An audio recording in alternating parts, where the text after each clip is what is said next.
here we go. Welcome back to Nick Lenz's Comic Corner, Classic Lesson Non-Classic. This is episode number 2803 and Doubleshot number 2697. First, we got two Superman trades here. First up, here comes the brick. Superman Golden Age Omnibus, Volume 4. Which collects Superman stories from Action Comics, number 66-85. World's Finest. The Superman story from that one. 11 to 18, and Superman, number 2533. Now, there's one debuting character in here, and that being the Prankster. Though, his whole thing is like pulling pranks. Actually, this debut other character I'll get to in a minute. His whole thing is pulling pranks, so after defeating his goons, Superman's like, "You're not worth punching," so he proceeds to take a fully grown man, put him over his knee, and spank him. And this story came right after another story involving another character being spanked. Well, basically, there was this little girl who had put in a byline for Lois Lane that she had overheard a conversation about this Reign of Terror stuff. And because she's a kid, some people might think she might be lying. And it turns out she was actually telling the truth. So Lois' reward for her is to briefly get spanked and get a kiss on the cheek for her good work. I'm like, that's interesting. Like, so her punishment is to get spanked and get a kiss on the cheek from Lois, who they refer to as Aunt Lois. Not sure why, but... And we debut another character who is very popular, who is still much around this very day. Because, I want to make sure I get this correct here.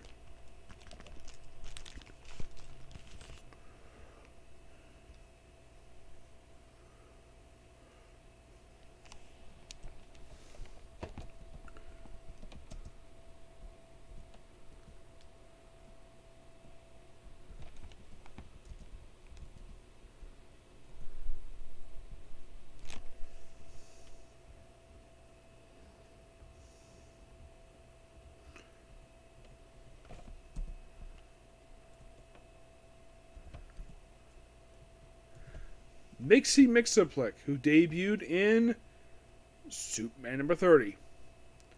Oh yeah, and the joke is that, he has to say his name backwards. This is a recurring joke for a bit. At one point, he even put like a device in his hat to inform him that Superman had tricked him in order to say his name backwards. He is literally a joke character. That's literally what he is.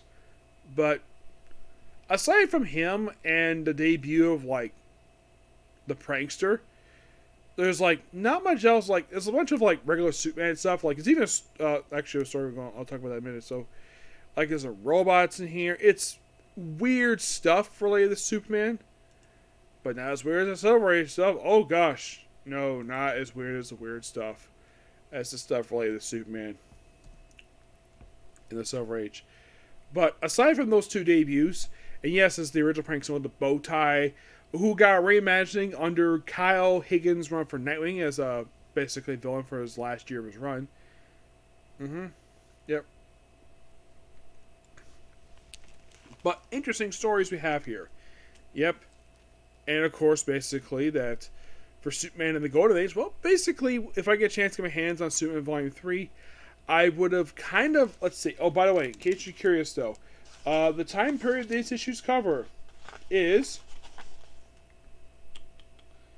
well, November of 1943, and the final issue of this book concludes in June of 1945. So, I think if I ever get my hands on Superman Omnibus Volume 3, I would get Superman out of World War II. I'm going to give this book roughly a 9 out of 10, purely for some of its historical value. But now it's time for the more weirder stuff because it's Superman the Silver Age. We have Showcase presents Superman Volume 1, which collects the Superman stories from Action Comics, number 241 to 257. And Superman number 122 to 134. We get debut of two very important characters here. Actually, there's technically a third one here. So, the whole thing with these issues is like, okay, so we have a super key to Fort Superman.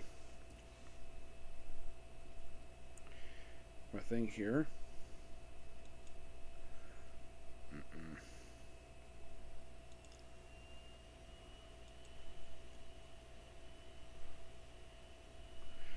Yeah, it's like basically kind of an early appearance of the key the famous key that is the key to open up the Fortress of Solitude, which has occasionally popped up over the years.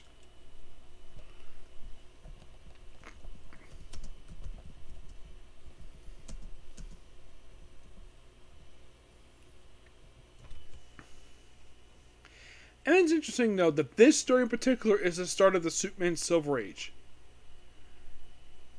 Yeah. But there's technically two other stories in here. I'll discuss those at a later point, but that's kind of basically what goes on here. Well, kind of in a way, an early appearance of Fortress of Solitude. Yep. But, like, no major things happen here aside from, ooh, cool, Fortress of Solitude. But there's other stuff happening here. Now, 242 is the debut of one of the most important villains in Superman history.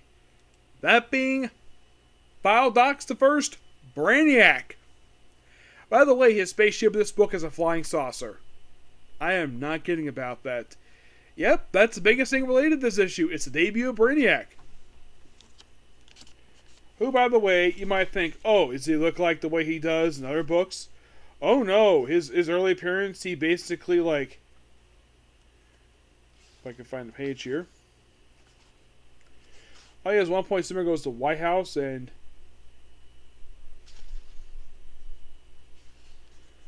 here he is. That's Brainiac for you. Yep. And Superman fights him in this issue and beats him. And this issue is also the debut of the Bottle City of Kandor. Yep. Yeah, this first appearance of Kandor. Yep. The very famous bottle that was taken by Brainiac prior to the destruction of the planet. Now, you might be thinking, Brainiac fighting Superman and taking the Bottle City of Kandor? I think I could tell, very loosely adapted to the Superman animated series. Yes.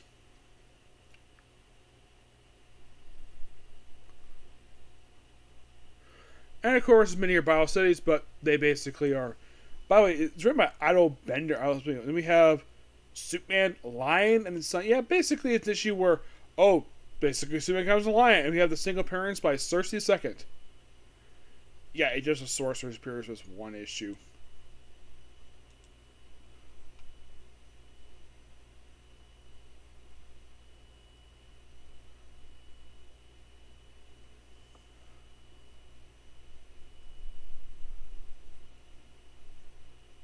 Oh, I almost forgot. Dale's appearance here by the Toyman. Yeah, he appears in the book too. Mm-hmm. He does have no Toyman stick. Does he have the crazy hair? Yeah. Yeah, the comic version is not like the one that appeared on the Superman animated series, looks like a guy in a toy's body. Yeah. The one in the comics is way different. Yeah, and this version of Cersei, it has nothing to do with the Cersei from Wonder Woman. It's a completely different character. No, seriously, it's a completely different character. Yeah.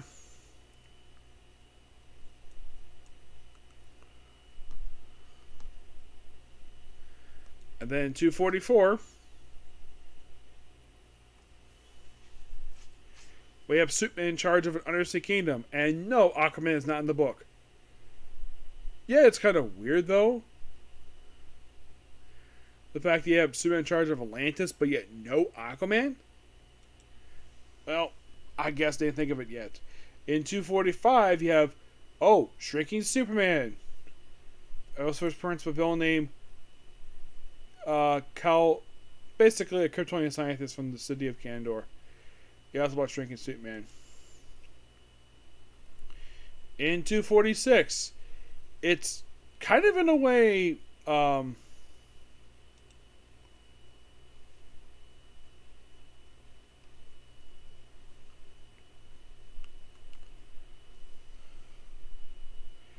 it just basically of like Superman prior. It's him witnessing like it's all thing is related to Kryptonite,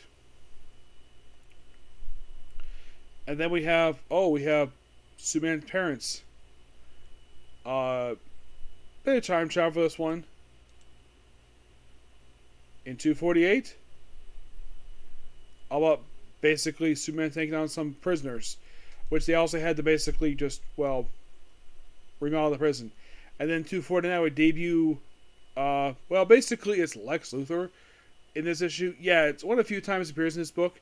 He becomes Kryptonite Man, but there is like Kryptonite. Don't worry about that. Then we have the Eye of Metropolis in 250. It's just a media story for this one. In 251, Superman becomes the oldest man on Earth. Rip Van Winkle story where like him becoming Santa Claus. This was a nice issue. I actually kind of enjoyed this one.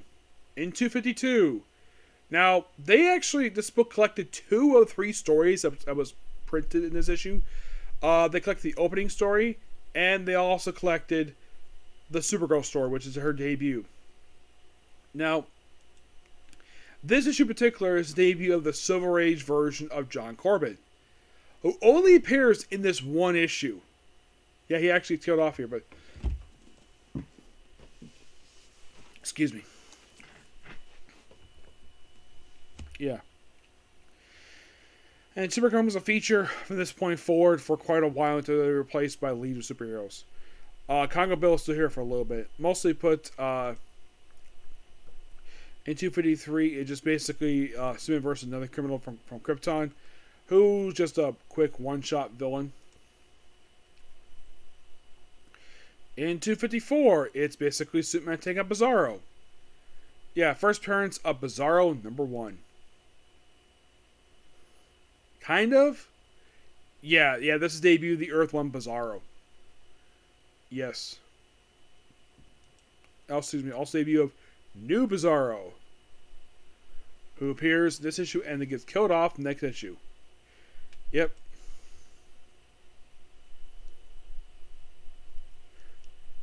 Yeah. We also first appearance of Bizarro Lois Lane, who's around for a certain period of time. Oh, by the way, playing Bizarro, it's a square. Yes, seriously. In 256, you have Superman with a big brain. And then 257.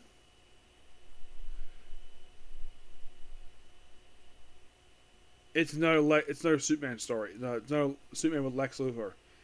Yep. And that's kind of it to talk about here with these issues for Action Comics. But what about Superman? Superman 122 is kind of a prototype issue. Yes. Well, I'll talk about 123. Now, 122 was first printed here. This is basically Superman's secret souvenirs. Like, it's like, with Lois Lane in the first story. Superman goes to the White House in the second story. And the second story is like the whole thing with the army. 123 debuts the prototype Supergirl. I say prototype because basically it was created by Wish.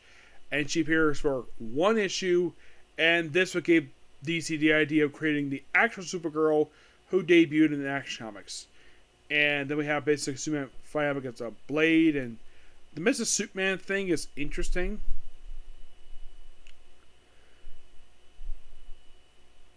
Yeah. But there's one interesting story I'm going to talk about here when I get to it. In 125, it's like, let's have Superman fire off rainbow beams! Yes. One of the most famous things related to the Silver Age.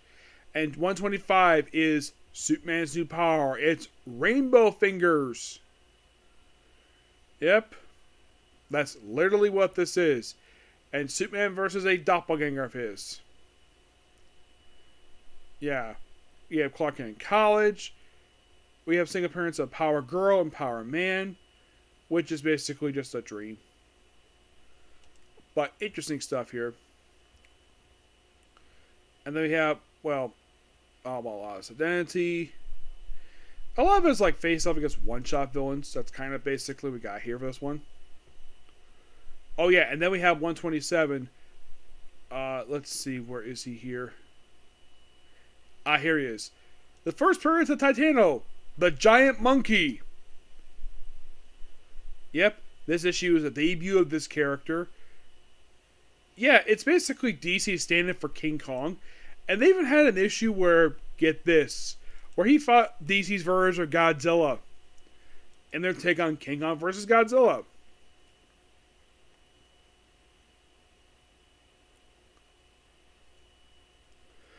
But that's what's everything related to 127.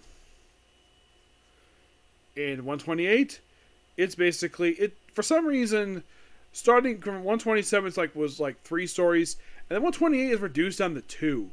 We have Superman versus the Future Man and Sleep Beauty from Krypton. And yeah, it's more love stuff, and the Future Man is basically Superman Future, and he's supposedly arrested by the Earth Defense Force, but yeah, it turns out the criminals. And then apparently we're back to doing 3 stories, 129. Like, oh, Lois is dead for a ghost story, but not really. And joined the fire department in 2nd story, and 3rd story is like Girl of the Past. This issue here also debuted Lori Lormus. Who is she? A mermaid. Which the Earth 1 version of the character got killed off in crashes in Infinite Earths. Yep, yeah, they killed her off. Not, well, they probably killed, they did bring back the character for a post-crisis. Don't worry about that. 130, of course, basically is, well, there is a story in here I had to talk about here. It's the town that hated Superman. So, this guy called Brucey Cyrus, where he hates Superman, where any Superman merchandise is considered contraband, has to be destroyed immediately, and he hates Superman. And you have Clark just go undercover, go to this town for some reason, and they fired him. Why in the world does this mayor hate Superman? Well, they do reveal the reason why for this, and it's quite silly, to say the least. So eventually, after going to the cover as reporter as Kent Clark, eventually he reveals himself and he's not arrested, but so Brucey Cyrus decides to talk to him. Okay, what is the reason why Superman is hated in this town? Why does Brucey Clark hate Superman? Simple. Because he blames him for not being adopted at an orphanage. And that's kind of what he thought it was. Yeah, and it turns out, though, that, well, here's the thing. Superman takes him back in time. His version of a time travel, where basically they're just phantoms. They can't interact with anything. All they can do is observe. And you see him play. He's playing Indian. I know it's a stereotype, but yeah. Though it's the 40s. It's basically the 50s. So please excuse it. Nowadays, people might see teenage, basically baby Superman doing the stereotypical version of where people do like doing that with their mouth and think Native Americans do that.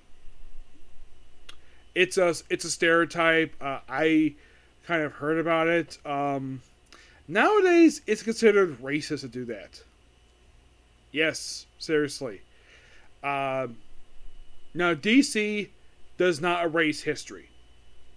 Like, if it's published in their comic, they will basically publish it. Would they basically nod the fact that, oh, this happened?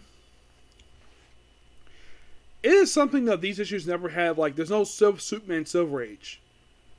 There's only just Golden Age, not Silver Age. So, it turns out that this guy blamed Superman. He blamed the wrong kid for being Superman. It was a completely different kid. And that was simply the reason for it. It only appears in this one issue alone.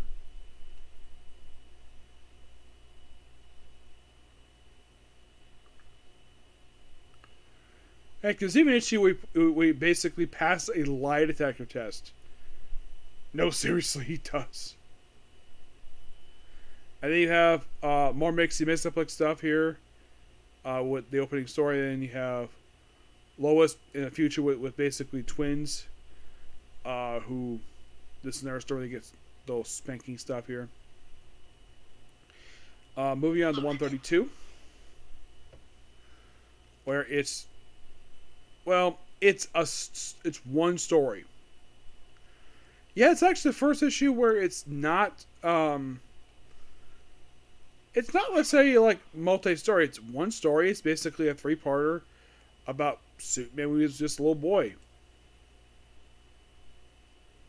Yep. Yeah, and I think was 133 the last issue in here? Yes, it was. So yeah, 133 was the last one. So the final story is hilarious. So after doing a couple one-shot villains, of course, anti-Superman game. So get this. So you're gonna love this. So the last story at 133 is Superman joining the army for a short period of time. So he lists as a private, and he tries basically just wearing a hat and his Superman costume. He tells them basically that because of the way he moves, it destroys the costume. It destroys the uniform. After ripping several uniforms, he's told, Private Superman, don't ever wear those GI uniforms again. And then, like, not after it's more the corporal, then he's sergeant, lieutenant, and then, of course, like, oh, it's hot, and then, oh, it's raining, and, of course, everyone's like, oh, this was the work of Lieutenant Superman. And then he's promoted to freaking general. And then forced the captain to salute him like multiple times to the point he broke his arm. And then he's able to be discharged and via special order from the Commander-in-Chief, aka the President, who I think at this time, well, no, it wasn't JFK, it was Eisenhower. Yeah, makes him general. And of course, at my last Big Guy General, I'm promoting Captain Grimes to Major as a apology for breaking his arm, for his arm be broken. And it was a funny story. Superman joined the army, and this is something that was never referenced at all. Superman becoming an arm man. That was something.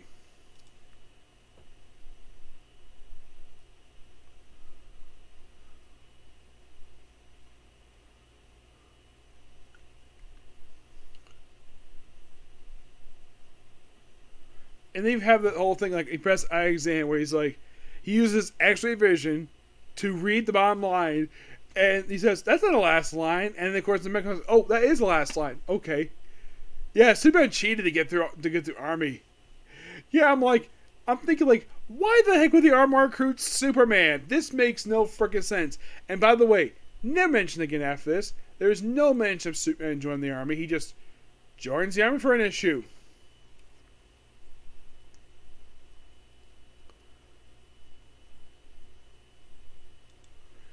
It is by far one of the most hilarious issues I have ever read. Yeah, it is so funny.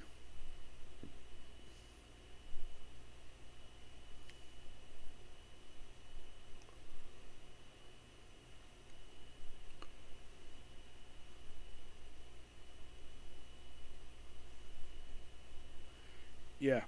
But not much to say about this book here. I'm going to book roughly 9 out of 10. I found this book a lot of fun. Yep.